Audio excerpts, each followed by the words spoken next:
Hello everyone. In this video we're going to look at how to increase the cell size in Excel. Here are the rows in Excel. So let's say for some reason you want to increase the size of the row. I select this row, you can just drag this and it increases the size of the row.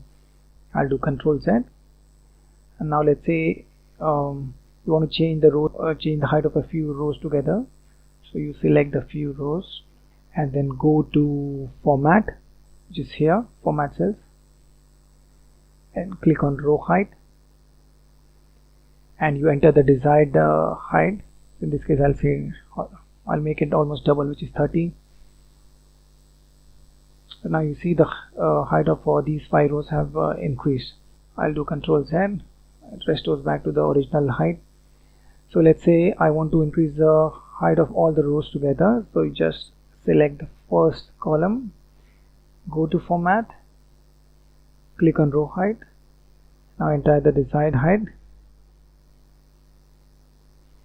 You see it has changed the height for all the rows. Similarly you can do this the width of the column. I'll do Ctrl Z. So you can actually drag and change the width of the column as well, but let's say you want to again change it for a few columns together. Just select it, go to format, set column width. Again I'll try to make it double. Just enter your desired column width, say enter, and it has changed the width of the columns. I can do this for all the columns.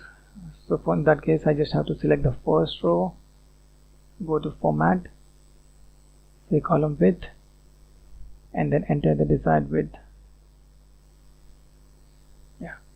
So it has changed the width of all the columns.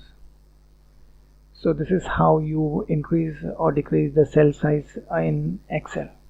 That's all in this video. Hope to see you in the next video. Thanks.